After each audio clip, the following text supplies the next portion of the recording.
Sky TV.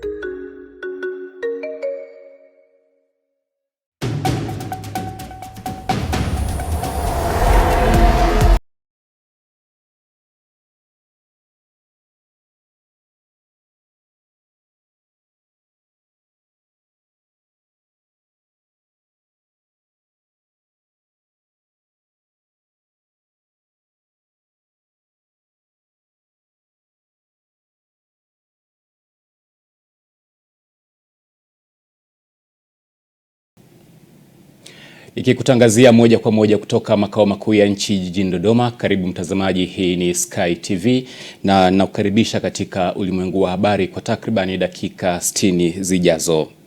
Kwanza tuanze na muhtasari wake.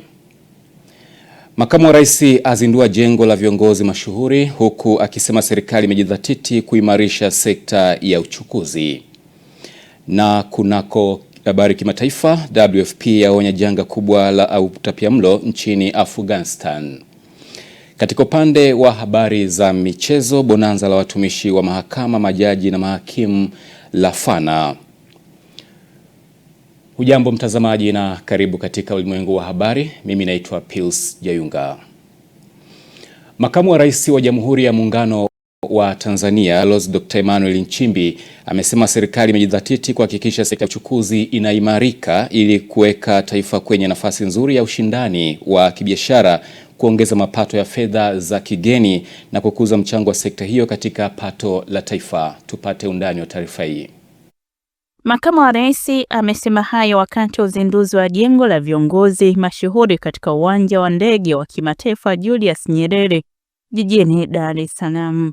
Amesema pamoja na ujenzi wa jengo hilo, serikali itaendelea kuboresha miundombinu na huduma mbalimbali katika viwanja vya ndege, huduma za usafiri wa barabara, usafiri majini na usafiri kwa njia ya reli. Serikali imejizatiti kuhakikisha sekta ya uchukuzi inaimarika, kwani ufanisi katika huduma na uchukuzi unaliweka taifa letu kwenye nafasi nzuri ya ushindani wa kibiashara. Unatuongezea mapato ya fedha za kigeni na kukuza mchango wa sekta hiyo katika pato la taifa.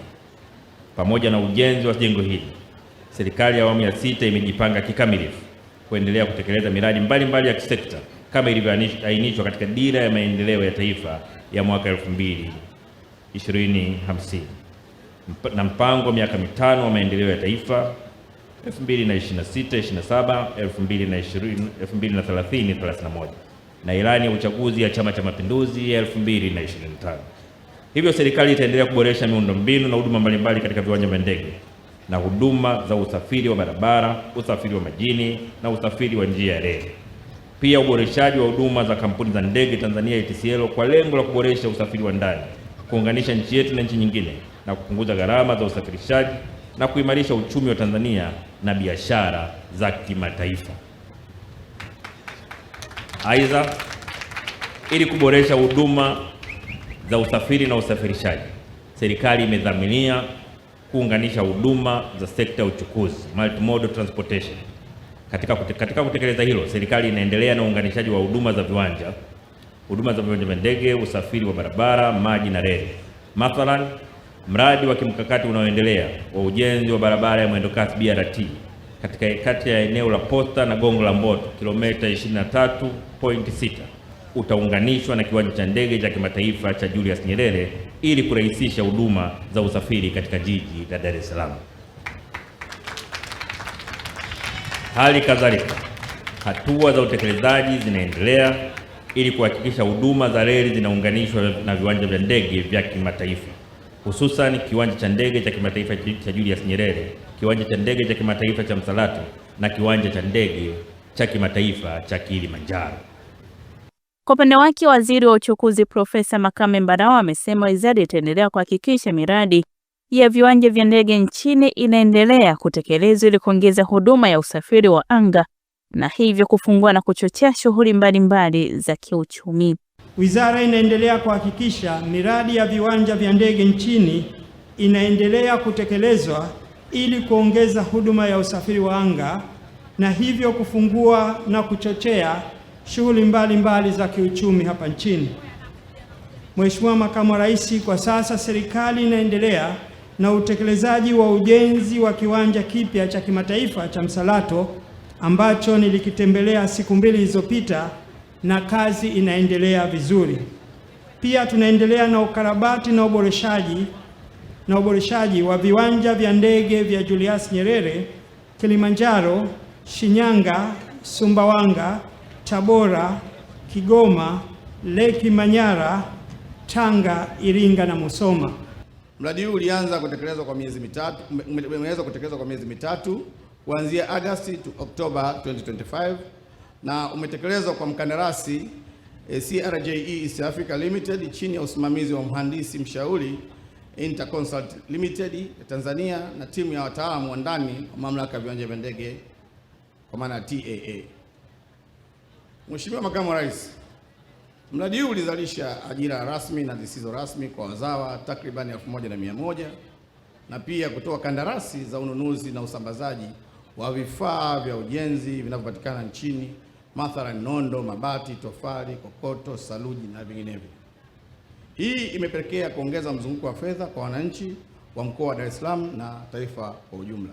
Jengo la viongozi mashuhuri katika uwanja wa ndege wa kimataifa wa Julius Nyerere jijini Dar es Salaam limejengwa mahususi kwa ajili ya kuhudumia wageni na viongozi mashuhuri wa ndani na nje ya nchi. Jengo hilo ni hatua muhimu katika kuimarisha taswira ya taifa na kuongeza hadhi ya uwanja wa ndege wa kimataifa Julius Nyerere katika ngazi ya kimataifa.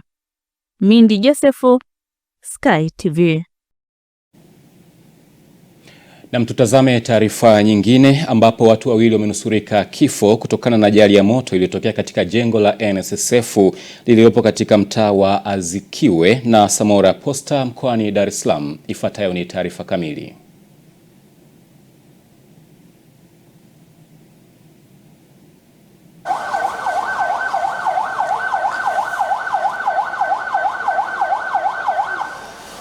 Jengo la ghorofa 9 linalomilikiwa na shirika la taifa la hifadhi ya jamii NSSF lililopo Posta jijini Dar es Salaam limenusurika kuungua baada ya moto mkubwa kuibuka. Tukio hilo limetokea leo Januari 16, 2026 saa 6 mchana ambapo jeshi la zimamoto na uokoaji kwa kushirikiana na vyombo vingine vya usalama limefanikiwa kuuzima moto huo pamoja na kuwaokoa watu walioko ndani ya jengo hilo. Baadhi ya wananchi ambao ni mashuhuda wa tukio hilo wanasema, hapa nimekuta moshi ndio unatoka huko juu. Nikauliza jamani watu vipi, wasema jengo linaungua hilo. Umeona bwana. Kwa hiyo nikafika hapa nikakuta jamaa wamekuja wazima moto wakaanza kushirikia ile swala, lakini tunamshukuru Mungu hapakuwa na madhara kwa kweli. Hapakuwa na madhara, hapakuwa na mwanamama mmoja alikuwa huko juu akafanikiwa kumtoa. Basi tunashukuru Mungu kama unavyoona jengo liko vizuri kabisa. Lakini tunashukuru wale watu ambao walikuwa wamekwama kule juu wameweza kuokolewa. Na uharibifu, hakuna uharibifu ambao umetokea zaidi hizo fire. Kama wanataka kupita sehemu lazima wavunje vioo kidogo waone kama kuna mtu ambaye ana shida huko na wanaweza wakamtoa. Sawa bwana. Kwa hiyo tunashukuru. Hakuna, hatujasikia mtu yeyote kama kuna mtu amepoteza maisha. Kila kitu kimeenda sawa sawa. Memba mwenzangu wa NSSF alinigia taarifa kipindi niko ofisini kwamba kuna jengo moja linaungua. Kwa hiyo sikuweza kushuhudia kiundani zaidi. Kwa hiyo ndo maana hapa nimekuja kwa ajili ya kuangalia vizuri, ila nimeona hakuna madhara yote yaliyotokea wala hakuna mtu yote aliyokufa. Mkaguzi msaidizi wa jeshi la zimamoto na uokoaji Ilala, Fenki Mwalongo, amesema bado wanafanya uchunguzi kubaini chanzo cha moto huo ambao umejeruhi watu wawili. Na tumefika kwa wakati na kuweza kupambana na moto huo, lakini pia majeruhi wawili wameweza kuokolewa na kupelekwa hospitali ya Mnazi Mmoja kwa ajili ya kupatiwa huduma ya kwanza. Mpaka sasa chanzo cha moto huo bado hakijajulikana, lakini hadi sasa hali ni shwari na jengo limeokolewa na shughuli za kiuchunguzi na taratibu zingine zinaendelea na tutafahamishwa taarifa kamili itakapokamilika. Jeshi la zimamoto na uokoaji linasema sehemu kubwa ya jengo na mali zake limeokolewa huku chanzo cha moto huo kikiwa bado hakijajulikana na uchunguzi unaendelea. Jeremia Isaya, Sky. Namna sasa tuelekee mkoani Mbeya ambapo jeshi la polisi mkoani humo linamshikilia Doto Lubongeja, mkazi wa Madundasi wilayani Mbarali kwa tuhuma za mauaji ya kinyama ya watoto watatu wa familia moja kwa kuwanyonga shingo kisha kuiba mifugo yao. Akizungumza na wanahabari leo, kaimu kamanda wa polisi mkoa wa Mbeya ACP Wilbert Siwa amesema baada ya kutekeleza mauaji hayo, Lubongeja alitoroka na ng'ombe wapatao 15 na kwenda kuzificha kwa mjomba wake Masoda Kurwa katika kijiji cha Madundasi B. Wahusika hao walifanikiwa kuwauza ng'ombe hao kwa thamani ya shilingi milioni 5.1. Tupate taarifa kamili.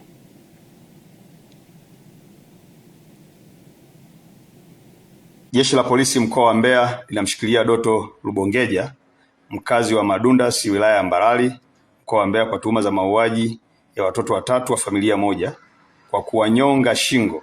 Watoto waliouawa ni Petro Amos miaka 8, Samu Amos miaka 6 na Nkamba Amos miaka 4, wote wakazi wa kijiji cha Madundasi.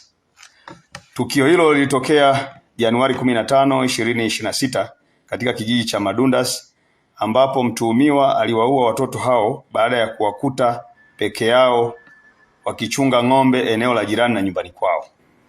Baada ya kutekeleza mauaji hayo, aliiba ng'ombe 15 walizokuwa wakichunga watoto hao, kisha kuziswaga na kwenda kuzificha nyumbani kwa mjomba wake aitwaye Masoda Kurwa anayeishi kijiji cha Madundasi B, na kuanza kutafuta mteja ambapo alifanikiwa kuwauza ng'ombe hao na kupata fedha kia taslim shilingi milioni 5.1 laki. Kufuatia tukio hilo, jeshi la polisi mkoa wa Mbeya kupitia askari wa kuchunguza matukio ya mauaji walianza msako mkali na kufanikiwa kumkamata mtuhumiwa Doto Lubongeja pamoja na mtuhumiwa mwingine aitwaye Masoda Kurwa ambao walishirikiana kuuza ng'ombe hao. Kupitia msako huo, askari hao walifanikiwa kuwapata ng'ombe wote 15 waliokuwa wameibiwa pamoja na fedha taslim kiasi cha shilingi milioni 5.1 laki zilizopatikana baada ya kuuzwa kwa ng'ombe hao. Uchunguzi wa awali umebaini kuwa chanzo cha tukio hilo ni tamaa ya kujipatia mali kwa njia isiyo halali. Upelelezi unakamilishwa ili hatua za kisheria ziweze kuchukuliwa dhidi ya watuhumiwa.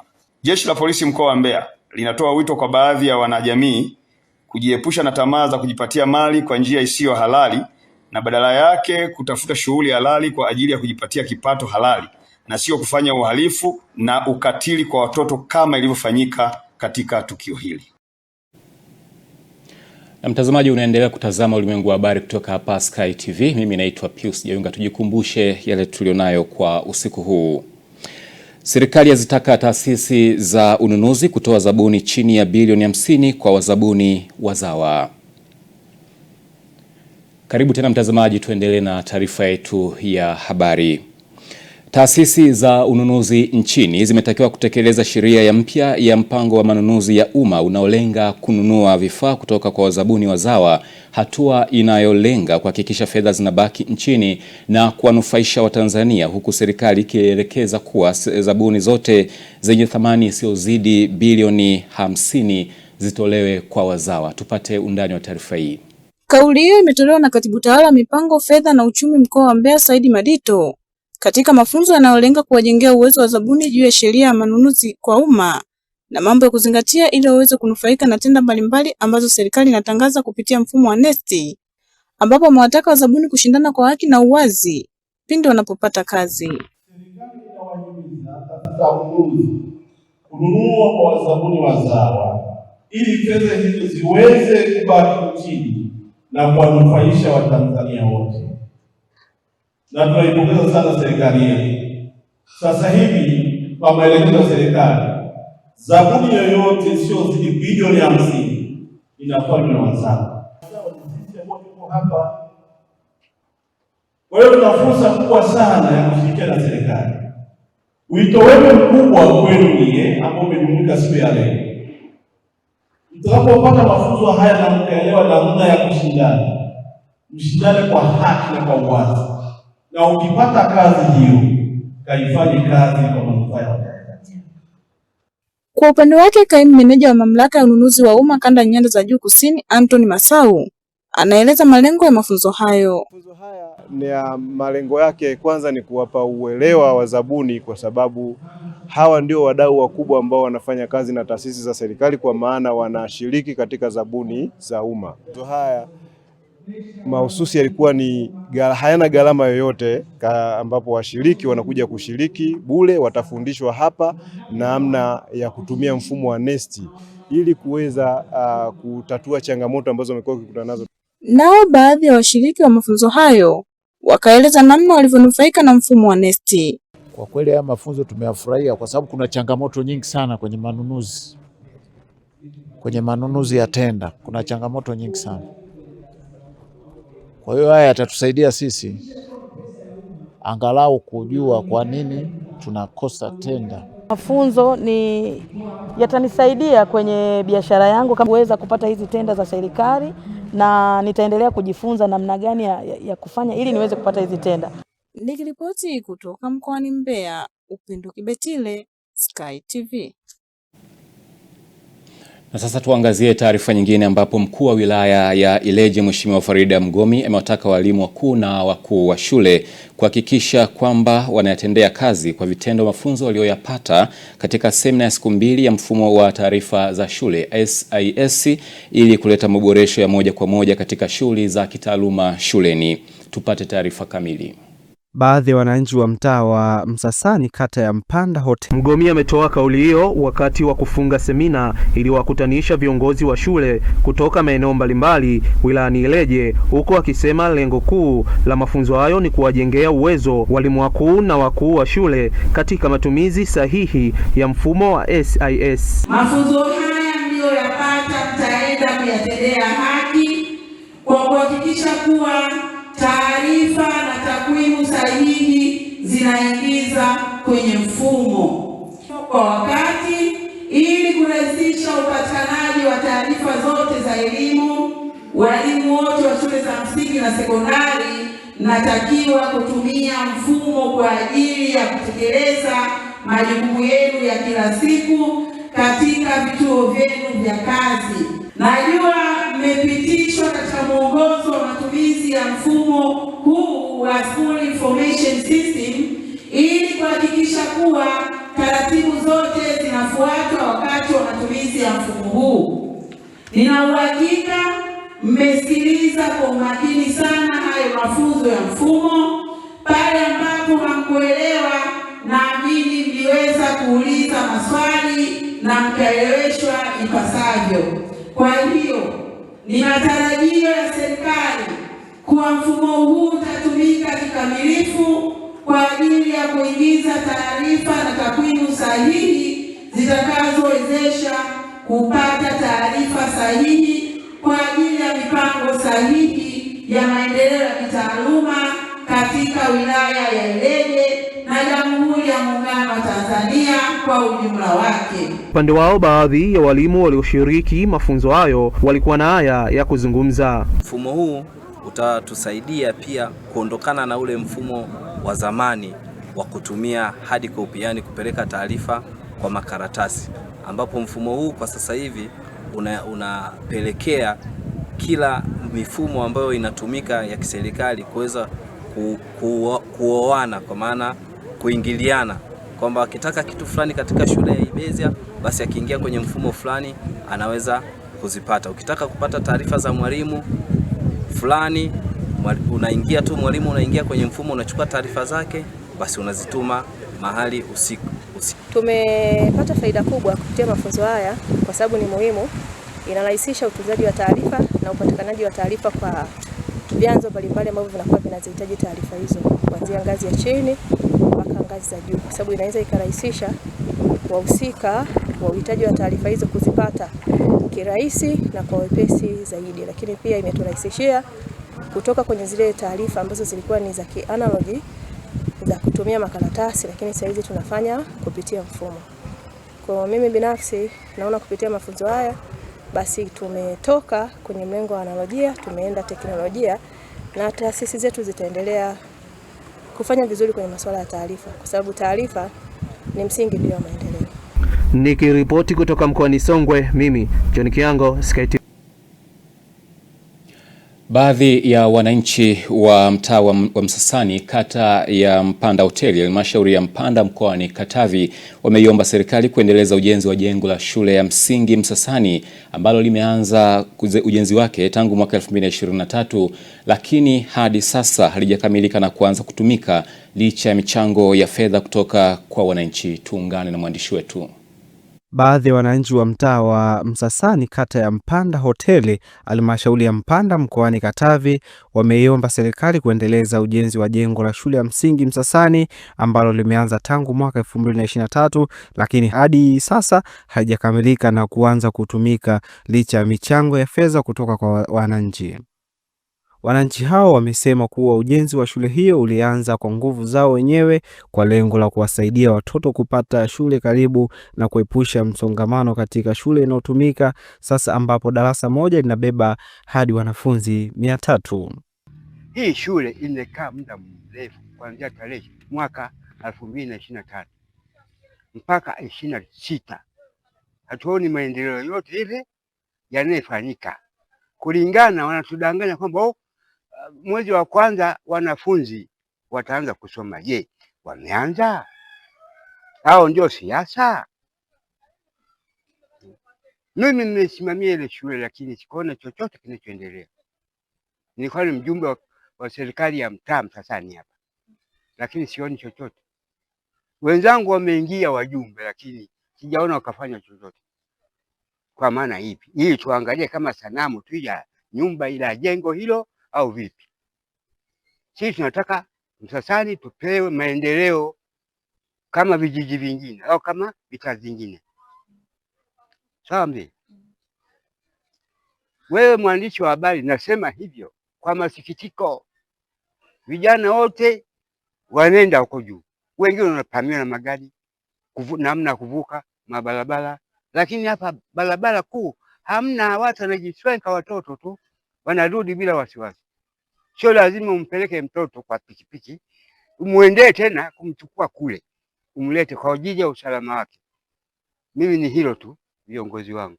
Naitwa Emmanuel Yazgadi, ni mkazi wa hapa Msasani. Yaani changamoto ambayo nilikuwa naiona mimi sana sana yani kuepusha ajali za barabarani, pili hata vijana ambao wabaya kuweza kuwajeruhi watoto zetu kipindi wanaenda shule za mbali. Hicho ndio nilichokuwa naona kitu kibaya zaidi. Kwa hiyo kwa kuwa shule imefika hapa, ni jambo litapunguza matatizo mbalimbali kwa watoto zetu. Mwenyekiti wa mtaa wa Msasani Juvenal Deus amekiri kuchelewa kwa ujenzi wa shule hiyo na amesema wamekuwa wakipokea maswali kutoka kwa wananchi juu ya kusimama kwa mradi huo. Basi kupitia changamoto hizo nadhani ilikuwa ni kitu ambacho kwa mimi siwezi nikatambua serikalini ni nini kilichosababisha kwamba mpaka ujenzi ukakwama kufikia ahadi iliyokuwa imezungumziwa kwamba mwezi wa kwanza lazima madarasa yaanze kufanya kazi. Kwa mpaka sasa bidii iliyopo ni yani utaratibu uliopo sasa ni kwamba kwa hatua tuliyofikia hii na kama jinsi mnavyoiona, basi ndio hicho kitu ambacho kimebaki tunasikilizia mpaka sasa. Ni kwamba kitu kilichotupelekea na kutuvutia kwamba ni lazima tupate shule ni baada ya kuona kabisa wanafunzi wetu au familia yetu wakiwepo pale shuleni kwa kushiriki mikutano. Tumekuja tukabaini kabisa kila darasa linakaa zaidi ya wanafunzi 300, ambayo ikapelekea lakini pia hata kiafya haipendezi. Ukija hata kwenye huduma ya hususa ni choo, bado na yenyewe ilikuwa ni changamoto. Kwa hiyo kitu cha msingi ilionekana kwamba swala hili ni lazima tufuatilie kimfumo huo. Kwa hiyo ni kitu ambacho kilitusababisha kwamba lazima tupate shule ili kuweza familia yetu iweze kutoka kule kupungua kwa maana ya kugawa, warudi kwenye shule hii ya msingi Msasani. Johannes Michael, Sky TV.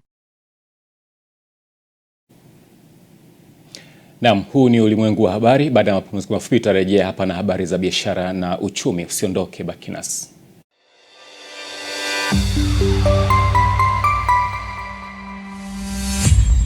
Sky TV.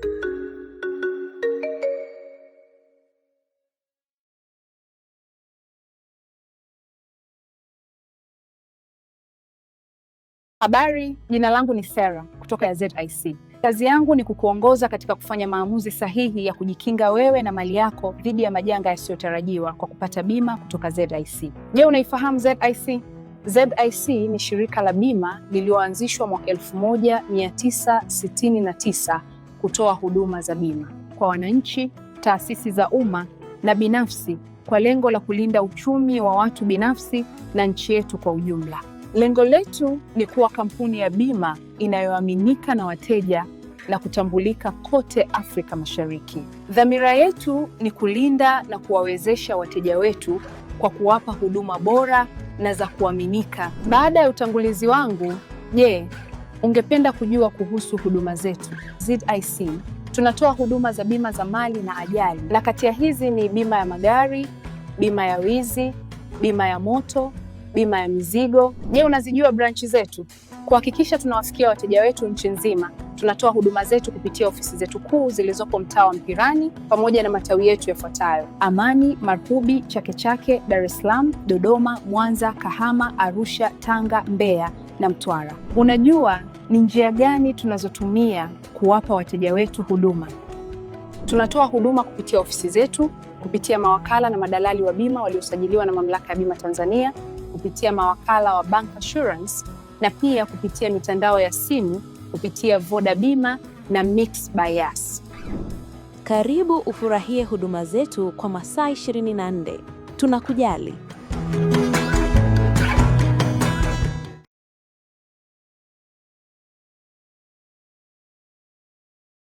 Sky TV inakukaribisha mfanyabiashara, mjasiriamali, taasisi na mashirika mbalimbali kutangaza biashara yako kwa gharama nafuu. Sky TV itafurahi kuwa sehemu ya kufanikisha ndoto yako ya kukua kibiashara. Karibu utangaze nasi ili kuwafikia wateja wengi kutoka maeneo mbalimbali ndani na nje ya nchi. Kwa maelezo zaidi, wasiliana na mkuu wa kitengo cha masoko kupitia simu namba 0673 33 61 99 au 0794 96 3336. Wakati wa kukua kibiashara, taasisi au shirika lako ni sasa. Changamkia fursa hii.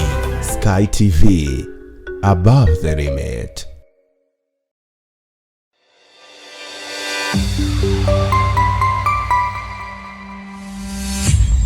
Sky TV.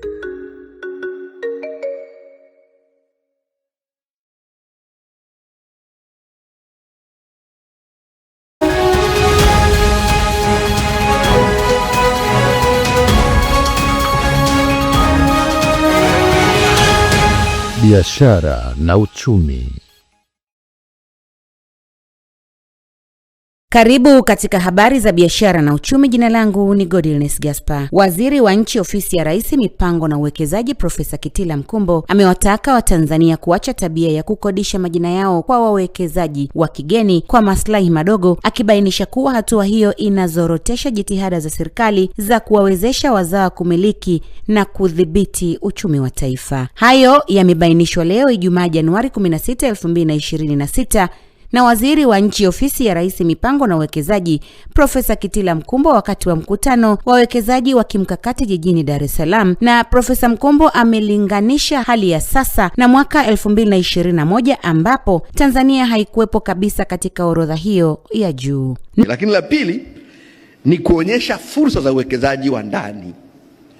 Tunazo fursa nyingi, lakini nyingi hizi nikiongea na wawekezaji wa ndani unakuta wenzetu kutoka nje wanazijua kuliko watu wetu. Kwa watu wajue fursa, wajue mazingira. Na napenda sana Terry wanatoa mfano mzuri kwamba kuna wenzetu kutoka nje wamekuja wamefungua hoteli hapa. Wakatumia hizo fursa, wameingiza vitu kama sisi wanaita mafurniture, manini huko ndani na import duty hapo bandarini. Lakini watu wetu amejenga hoteli kwa hela yake kuanzia mwanzo mpaka mwisho. Kumbe angepata exemption, angeanza kujenga hoteli kubwa zaidi. Kwa hiyo tunataka hizi fursa wasione, lakini pia wapate faida ambazo wanaweza kuzipata, hizo wanaita vivutio, wavione. Kwa sababu wenzetu wa nje kabla hajaja hapa anakuwa amestudy mazingira vizuri, akija hapa anafahamu incentive zote, wakati wetu wapo hapa hawajui. Tunataka hao wenzetu TISEZA wazunguke nchi nzima, wafanye hiyo kazi ya kutoa elimu, kuonyesha fursa ni hizi hapa, vivutio ni hivi hapa, ili waweze watu wetu wazielewe. Nadhani utakuwa ni muhimu sana, na mwisho kabisa, kwa kufanya hivyo tunaamini tutakuwa tumewajengea Watanzania confidence ya kuweza kuchukua hatua za kuweza kuwekeza na kuwa sehemu ya biashara Tanzania, na sio tuseme kutafuta ajira, lakini wao wenyewe kujiajiri na kutengeneza ajira kwa watu wengine. Kwa hiyo ni eneo kubwa ambalo Mheshimiwa Rais ametuelekeza tulisimamie liweze kufanyika na linaanza mara moja. Na naibu kamishna mkuu wa mamlaka ya mapato Tanzania TRA Ncha Musa Ncha amefungua mkutano mkuu wa wafanyakazi Tanzania uliofanyika katika jiji la Dodoma, ambapo ameeleza kuwa TRA inaendelea kujivunia utekelezaji wa majukumu yake kwa kuzingatia mipango na mikakati madhubuti iliyowekwa. Ameyasema hayo alipokuwa akifungua mkutano huo jijini Dodoma, na kuwa ushirikiano wa wafanyakazi, nidhamu kazini pamoja na matumizi ya mifumo ya kisasa vimekuwa chachu ya mafanikio katika kufikia malengo ya taasisi hiyo. Mamlaka ya mapato Tanzania inathamini sana mawazo kutoka kwenu yanayochangia katika uundaji wa sera mbalimbali, ustawi wa wafanyakazi na kuweka mazingira bora ya kazi ili kuongeza ufanisi katika ukusanyaji wa mapato ya serikali. Nakumbuka kwamba mwaka huu wa fedha tulianza kutekeleza kwa awamu maboresho ya maslahi ya watumishi. Nichukue fursa hii, nafasi hii kwa taarifa kwamba tutaendelea kutekeleza mpango. Na sasa tutazame viwango vya kubadilisha fedha kutoka Benki Kuu ya Tanzania BOT, ambapo leo Januari 16, 2026 dola ya Marekani imenunuliwa kwa shilingi 2446 na senti 5 na kuuzwa kwa shilingi 2471 na senti 0. Paundi ya Uingereza imenunuliwa kwa shilingi 3273 na senti 5 na kuuzwa kwa shilingi 3273 na senti 5. Euro ya Ulaya imenunuliwa kwa shilingi 2840 na senti 2 na kuuzwa kwa shilingi 2868 na senti 6. Randi ya Afrika Kusini imenunuliwa kwa shilingi 149 na senti 1 na kuuzwa kwa shilingi 150 na senti 5. Shilingi ya Kenya imenunuliwa kwa shilingi 18 na senti 9 na kuuzwa kwa shilingi 19 na senti 1. Na shilingi ya Uganda imenunuliwa kwa shilingi 0 na senti 68 na kuuzwa kwa shilingi 0 na senti 69. Na huo ndo mwisho wa habari za biashara na uchumi. Jina langu ni Godilness Gaspar.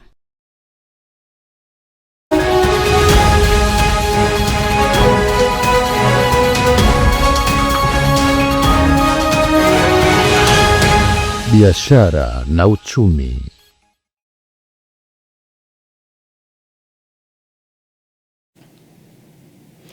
Na sasa moja kwa moja tunaungana na Zinazile Mswima katika habari za kimataifa.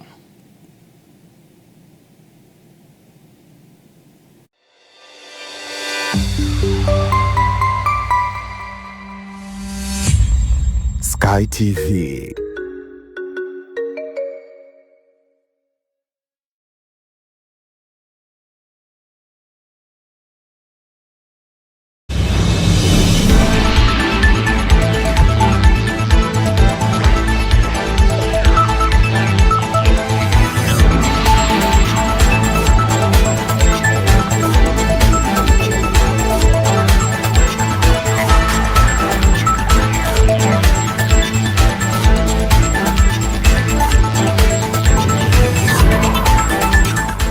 Habari za kimataifa.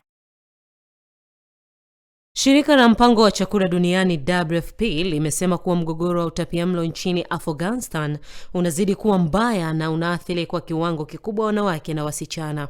Mkurugenzi wa WFP nchini humo John Alief amesema wanawake na watoto milioni 5 wanatarajiwa kukumbwa na utapiamlo mkali katika kipindi cha miezi 12 ijayo, huku watoto takribani milioni 4 wakihitaji matibabu ya dharura ya utapiamlo. Aidha, WFP imesema kupungua kwa ufadhili wa kimataifa kumesababisha mamilioni ya watu kukosa msaada wa chakula wanaotegemea na kusababisha kufungwa kwa kliniki za huduma muhimu za afya na lishe. Shirika hilo limeeleza kuwa hali hiyo ni ya kusikitisha na linatoa wito kwa jumuiya ya kimataifa kuongeza msaada wa haraka ili kuokoa maisha ya wanawake na watoto nchini Afghanistan. Rais wa Uganda Yoweri Museveni anaongoza kwa kishindo katika matokeo ya awali ya uchaguzi yaliyotangazwa na tume ya uchaguzi.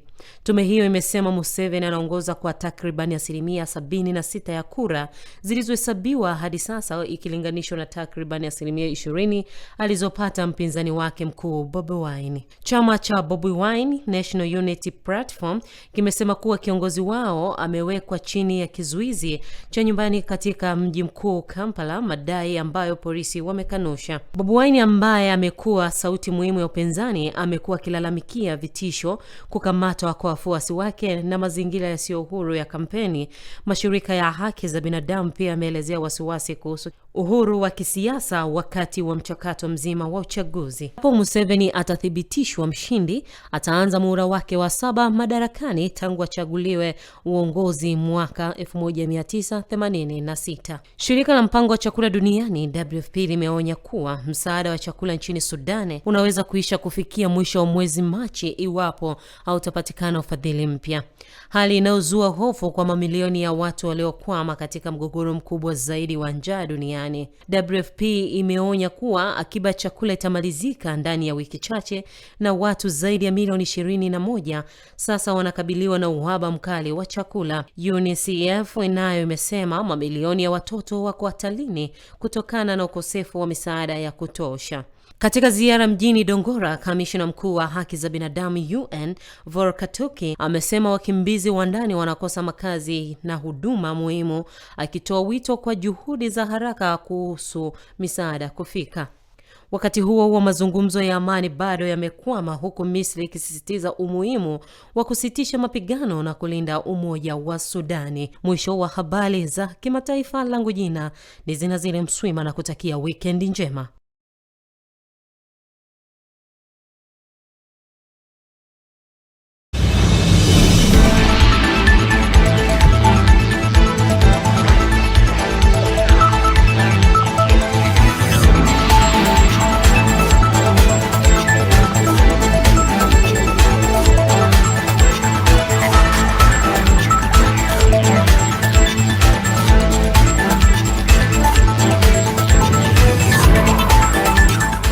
Habari za kimataifa. Naam, habari za kimataifa zinatupa nafasi ya moja kwa moja kuelekea viwanjani, na hapa tunakuja kuungana na wanamichezo na usiondoke.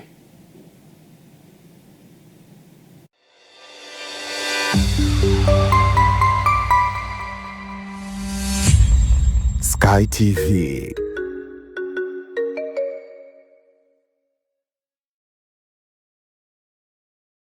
Habari, jina langu ni Sarah kutoka ya ZIC. Kazi yangu ni kukuongoza katika kufanya maamuzi sahihi ya kujikinga wewe na mali yako dhidi ya majanga yasiyotarajiwa kwa kupata bima kutoka ZIC. Je, unaifahamu ZIC?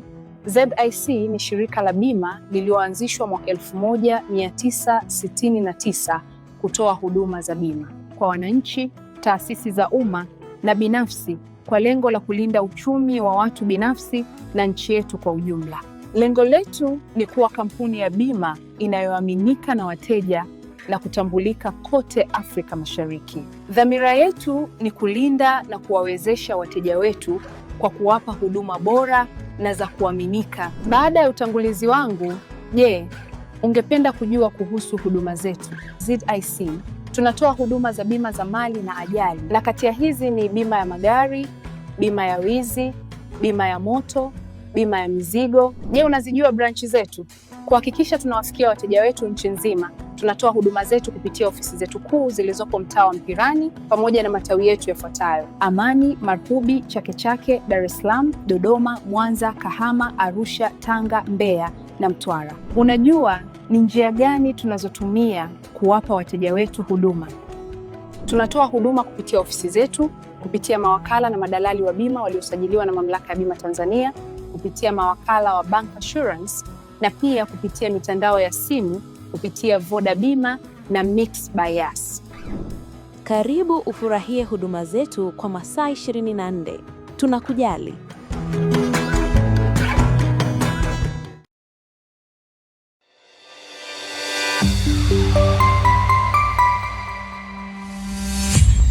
Sky TV.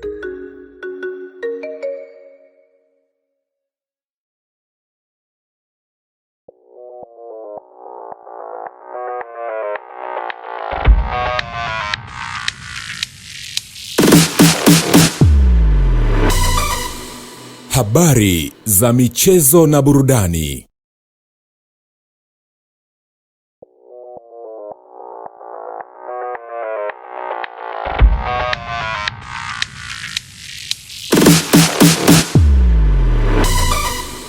Habari za michezo na burudani. Hujambo na karibu sana mtazamaji wa Ulimwengu wa Habari. Sasa ni wasaa wa kuelekea viwanjani kwenda kufahamu taarifa za kimichezo. Ungana nami mwanamichezo wako Lai Saidi. Watumishi wa mahakama ya Tanzania wakiwemo majaji, mahakimu kutoka katika mikoa mbalimbali hapa nchini wamekutana jijini Dodoma kushiriki bonanza maalum la michezo lililoandaliwa baada ya kumalizika kwa vikao vyao vya kitaifa, huku mgeni rasmi akiwa ni Jaji Mkuu wa Tanzania ambaye ameonyesha kuunga mkono jitihada na kuhimiza michezo na afya, kuwa na afya njema kwa watumishi wa mahakama. Bonanza hilo lilofanyika katika hali ya furaha na mshikamano limewakutanisha watumishi hao wakishiriki michezo mbalimbali ikiwemo mpira wa miguu, mpira wa pete, kuvuta kamba, riadha pamoja na michezo mingine ya kujenga afya ya mwili na kuimarisha mahusiano kazini. Akizungumza wakati wa bonanza hilo, mwenyekiti wa bonanza ambaye ni Jaji wa Mahakama ya Rufaa ya Tanzania Shabani Ali amesema lengo kuu la kuandaliwa kwa tukio hilo ni kuimarisha afya za watumishi wa umma na lakini pia watumishi wa mahakama kwa kuwa usaidia kuondoa msongo wa mawazo. Huko kwa upande wake, rais wa chama cha mahakimu na majaji hapa nchini Elimo Masawe yamesema ni muhimu kuwa na mabonanza na kuendelea kufanyika mara kwa mara ili iwe sehemu ya utamaduni wa mahakama. Mimi naitwa Shabani Ali Lila, ni jaji wa Mahakama ya Rufaa Tanzania na station yangu ya kazi ni Dodoma. Kwenye bonanza la leo, mimi ni mwenyekiti wa kamati ya bonanza. Wanaoshiriki kwenye bonanza hili ni waheshimiwa majaji wa Mahakama ya Rufani, majaji wa Mahakama Kuu na mahakimu wa ngazi mbalimbali. Hawa wote wako hapa Dodoma ambako walikuwa wanahudhuria mkutano wa mwaka wa chama chao kinaitwa Chama cha Majaji na Mahakimu. Mkutano ulianza tarehe 13, tumemaliza mkutano jana tarehe 15, na baada ya kumaliza hiyo tulipanga kwamba leo iwe siku ya burudani na kufanya michezo. Lengo la bonanza la leo ni kuwafanya waheshimiwa mahakimu na majaji, kwa sababu wako kwenye chama kimoja, basi kushirikiana, kufanya na kucheza pamoja. Naitwa Elimo Masawe, ni rais wa chama cha mahakimu na majaji Tanzania. Kama mnavyofahamu, kwa kuanzia siku ya Jumanne mpaka jana tulikuwa na mkutano mkuu wa chama chetu. Chama hiki cha majaji na mahakimu Tanzania kinahusisha majaji na mahakimu wote nchi nzima. Kina wanachama wapatao 1746. Na moja ya malengo ya chama hiki ni kuwasaidia, ni chama cha kitaaluma. Kwa hiyo lengo lake ni kuwasaidia wanachama wake kuwa na ubora wa kitaaluma katika utekelezaji wa majukumu yao. Tunatizama katika masuala ya uweledi, uwajibikaji na nidhamu zao. Katika kuangalia pia maslahi yao wanachama wetu, miongoni mwa maslahi ambayo tunayaangalia kwa jicho la karibu sana ni afya zao, kwa sababu siku zote mtu yeyote mtaji wake wa kwanza kabisa ni afya. Kwa hiyo hata sababu ya kuwepo kwa bonanza hii ni ili kuboresha afya ya mwili na akili ya wanachama wetu, kwa sababu ni miongoni mwa malengo ya chama chetu. Kwa hiyo tuko hapa kwa ajili ya michezo aina mbalimbali, kuhakikisha mahakimu na majaji ambao wakati mwingine kwa sababu ya kazi zao hawana nafasi nzuri sana ya kufanya mazoezi na michezo, basi leo kila mmoja anapata nafasi. Nao washiriki wa bonanza hilo ambao ni watumishi wa mahakama wamezungumzia namna ambavyo wamefurahishwa na bonanza hilo, huku wakisema kwamba kila mwaka wanaomba tamasha hilo liweze kufanyika. Kwa majina naitwa Kundiata Robert, ni mwakilishi wa chama cha majaji na mahakimu Tanzania kutoka tawi la Tabora. Ninayo furaha kubwa sana kushiriki katika bonanza hili ambalo limeandaliwa na taasisi yetu. Kiukweli limekuwa bonanza la kitofauti kama mlivyoona ndugu wanahabari, limekuwa na mashindano ya kikanda, badala ya mkoa mmoja baada ya mwingine kumekuwa na mashindano ya kanda zilizogawanywa. Hii imeamsha ari na kutengeneza timu za washangiliaji kutoka sehemu mbalimbali. Tumeshuhudia michezo mingi sana ikifanyika katika bonanza hili. Wewe pia ulishiriki mchezo gani? Kimsingi mimi sijashiriki mchezo wowote zaidi ya kulamba glucose ya wachezaji. Sawa, lakini kwa namna ambavyo umelitazama bonanza lenyewe vipi? Na tumeambiwa hii ni mara ya kwanza, pengine kwako ulikuwa unaona liwe na muendelezo ama ni vipi? Ya kiukweli, kwanza kuanzia mkutano kwa ujumla umekuwa kihistoria, ni mkutano umekuwa mkubwa sana. Hata bonanza lilivyoandaliwa limeandaliwa kwa upana zaidi. Tumekuwa hatufanyi mambo haya kwa miaka kadhaa, lakini kwa mwaka huu tunamshukuru sana, tunaishukuru taasisi yetu kwa kuliona hilo na imekuwa kama stress management kwa watumishi wa mahakama, judicial officers. Hivyo ni ombi langu kwa taasisi yangu endelee kuandaa mabonanza kama haya ili kuweza kufanya mazoezi, kuimarisha afya na kufurahia kwa pamoja sisi kama taasisi ya mahakama. Kwa jina naitwa Mbaraka Kenneth Mchopa, natokea Morogoro. Kiufupi bonanza ni nzuri na tunawashukuru uongozi wote wa mahakama pamoja na TMJA, yani chama chetu cha majaji na mahakimu kwa kuandaa bonanza. Hapa kuna watu wanaonyesha ufundi wao na kuna wengine wanaangalia kwamba hawafanyi mazoezi, basi kupitia bonanza watajibusti, watafanya mazoezi. Wekundu wa Msimbazi Simba Sport Club leo wamemtambulisha kocha msaidizi Christopher Bergman mwenye umri wa miaka 36, raia wa Afrika Kusini, kuja kuongeza nguvu ndani ya benchi la ufundi la klabu hiyo akishirikiana na kocha mkuu Steve Barker. Kabla ya kujiunga na Simba Sport Club, kocha Christopher Bergman alikuwa akiinua timu ya vijana ya Mamelodi Sundowns chini ya umri wa miaka 19.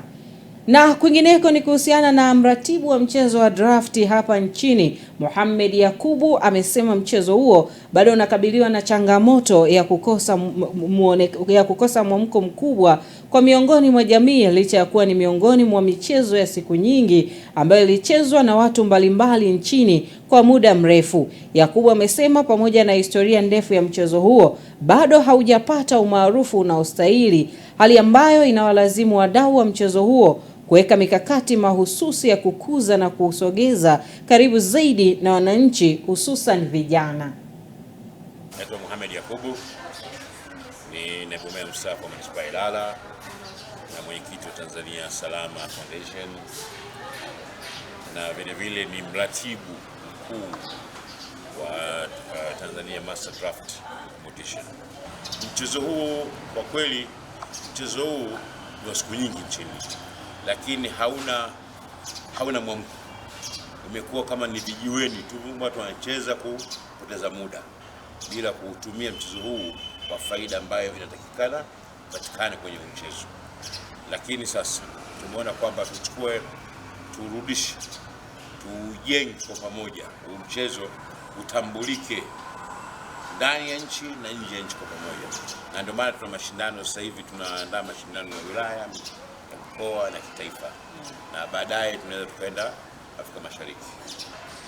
Kwa jitihada zinaendelea kufanyika ya mashindano na kuwe na mshindi aweze kupata zawadi ya fedha taslimu kwa kila stage, na sasa zingine ambazo tutaziangalia tegemea na wadau wetu na wafadhili wetu ambao jinsi gani jirani, ili kukuza mchezo kuendelea uwe kama moja ya michezo mingine pendwa, sababu mchezo pendwa tayari. Kwa sababu yaani huu mchezo kwa kweli vijiwe vingi vinachezwa.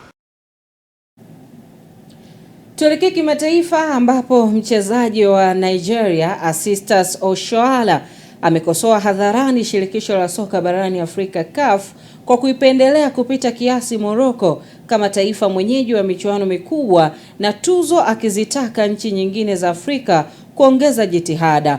Oshoala alidokeza kuwa mkusanyiko wa matukio nchini Morocco, ikiwa ni pamoja na michuano ya AFCON kwa mwaka 2025 na tuzo mbalimbali za CAF, unachosha na kuifanya Morocco kuhisi kama makao makuu mapya ya CAF. Mchezaji huyo bora wa kike wa Afrika mara 6 alipendekeza kuwa Nigeria inaweza kuandaa kwa pamoja matukio makubwa kama kombe la mataifa ya Afrika AFCON na nchi jirani kama Cameroon, Ghana, Benin na Togo ikiwa kutakuwa na kujitolea kwa kutosha.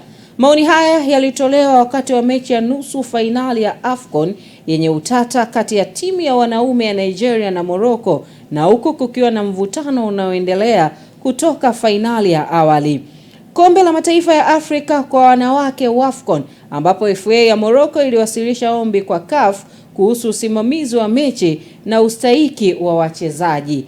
Na kwingineko ni kuhusiana na taarifa hiyo. Inatufikisha mwisho wa habari za michezo na burudani. Ni kurejeshe kwake Pius Jayunga aweze kutamatisha ulimwengu wa habari.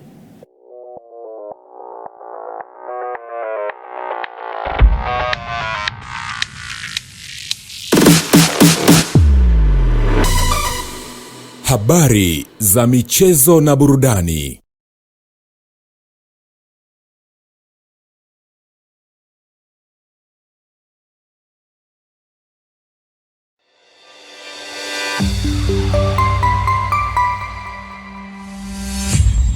Sky TV.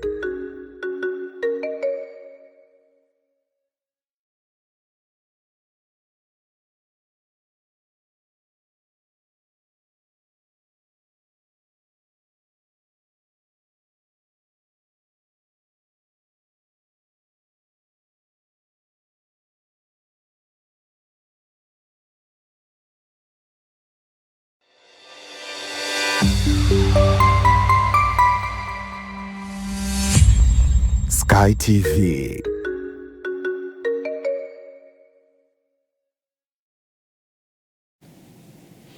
Naam, ulikuwa naye Lai Saidi katika habari za michezo na burudani. Amekupitisha huko, mengi umeyafahamu, na sasa anatupa nafasi ya kuelekea moja kwa moja katika utabiri wa hali ya hewa kwa saa 24 zijazo.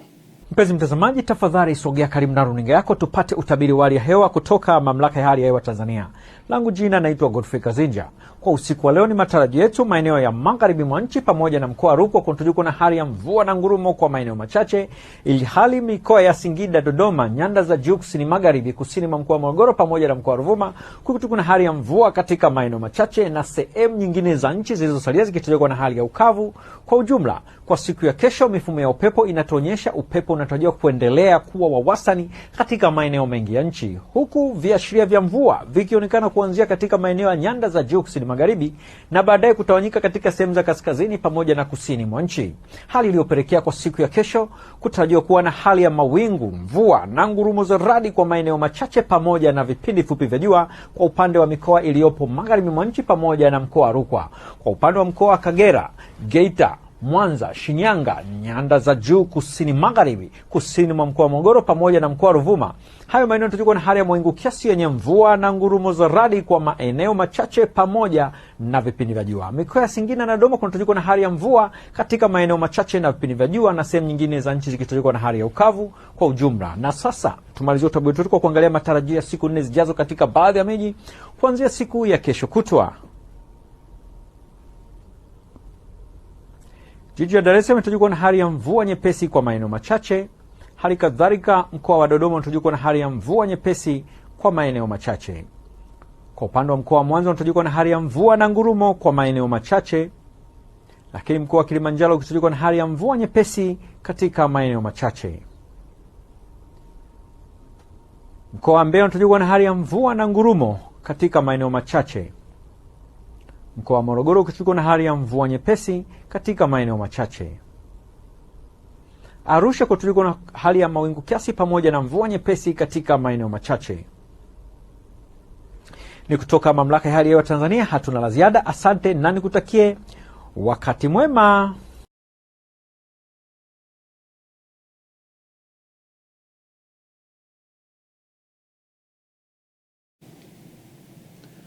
Naam, utabiri huo wa hali ya hewa unatufikisha ukingoni mwa taarifa yetu ya habari, lakini kabla ya kuhitimisha, mtazamaji, ni kukumbusha tu kwamba unaweza ukafuatilia mitandao yetu ya kijamii ikiwemo Instagram, Facebook pamoja na Twitter, kwa sasa ikifahamika kama X kwa jina moja tu la Sky International TV. Na vile vile endelea kutazama Sky TV kwa vipindi ambavyo vinafuata. Kwa niaba ya wote ambao wafanikisha ulimwengu wa habari kukufikia kwa siku ya leo, naitwa Pius Jayunga. Uwe na weekend njema, usiku mwema.